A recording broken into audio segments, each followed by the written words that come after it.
humanitaire en Haïti lui propose une aventure extraordinaire, une longue descente de l'Atlantique jusqu'au Chili, à bord d'Esquilo, fidèle compagnon de voyage.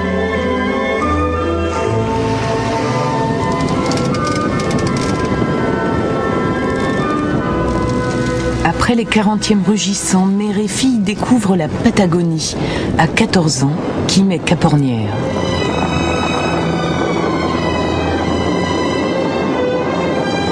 Eh ben ça c'était un gros morceau qui est tombé, mon Dieu.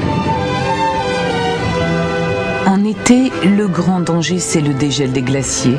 Les filles redoublent de vigilance. L'hiver austral approche. Avec ses 9 mètres, l'Esquilo est le seul petit bateau à oser affronter ce dédale de canaux sans nom, d'îles inconnues. S'orienter est un défi quotidien, sans compter les courants qui peuvent atteindre 12 nœuds. Chaque jour, pour amarrer le voilier, elle lutte avec une incroyable énergie contre les Willy Wows, les vents fous patagons. Ça n'a pas l'air mal. Dur au mal, la nuit, Nicole éteint le poêle pour économiser le fioul. Il gèle dans le carré. Première tempête de neige. Toutes les heures, mère et fille se relaient à la barre, protégées par un masque de débroussailleuse. C'est vrai que les conditions extérieures sont dures, sont froides, il y a la neige, il y a la glace, on ne réalise pas ça, mais la neige avec du vent, ça rentre dans les yeux, ça brûle les yeux, on ne peut plus garder les yeux ouverts.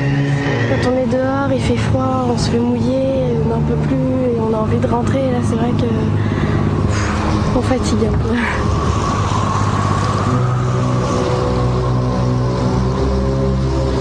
Après un an d'études par correspondance, Kim débarque pour rejoindre son collège en France. Sa maman continue seule dans les méandres de l'Ultima Esperanza, la région du dernier espoir. Sans radar, la tension est permanente pour déjouer les pièges de cette nature exigeante. À moins 13 degrés, la mer a gelé. Nicole et l'Esquilo sont prisonniers du fjord enneigé. Courageuse, lucide, la navigatrice solitaire mesure alors sa fragilité. J'ai essayé de recasser la glace qu'on avait cassée hier avec l'Esquilo. Et voilà, j'ai pas réussi. J'étais jusque là, ça m'a pris 1 heure, donc c'est pas la peine.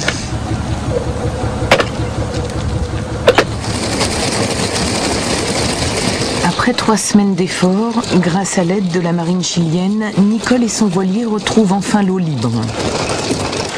Dernier mouillage, cette femme rare quitte à regret le champ des glaces après 2 ans de navigation australe. Un voyage, une victoire personnelle sur la maladie.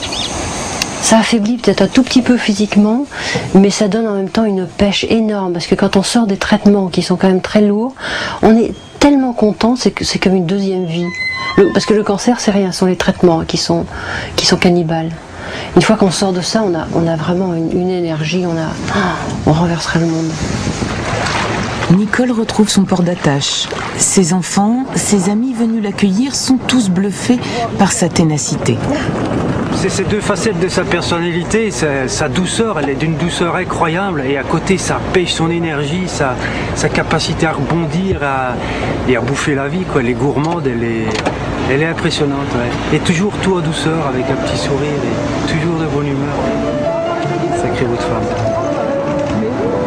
C'est tellement simple, même quand elle s'attaque à des projets compliqués, qu'on finit par perdre de vue le côté exceptionnel et on finit par trouver ça complètement normal, alors que c'est vrai que c'est un petit peu hors du commun. Hors du commun, et pourtant, elle revient l'air de rien.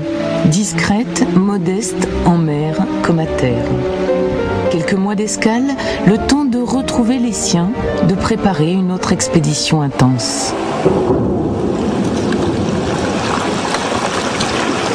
Nicole a choisi l'immense solitude du Grand Nord en hiver. Prisonnière pendant 3 mois de la banquise du Spitzberg, seule, gardienne de Vagabond, un voilier polaire. Mimiac. C'est nous qui sentons bon comme ça. Attends un peu que je sorte mes pétards. Barque, il est déjà froid. À peine on se sert quelque chose ici que ça refroidit, c'est comme si on vivait dans un frigo. Coupée du monde, cernée par les ours, la glace et la nuit désormais totale, sans repère, Nicole termine son 3e livre, récit de ses aventures en Patagonie. Là où son dernier voyage s'est brutalement arrêté.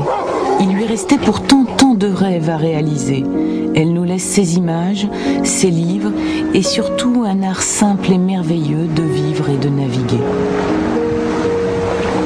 C'est curieux à expliquer. La solitude en mer a quelque chose de magique peut-être. C'est un mot qui revient souvent. On pense très fort aux gens qu'on aime, qu'on a laissés là-bas. Et que ce soit les vivants ou ceux qui sont partis ailleurs, on les sent très très proches à travers tout ce qu'on voit, à travers tout ce qu'on respire, tout ce qu'on vit. On les a un petit peu avec nous et en nous, tous ces gens qu'on aime bien.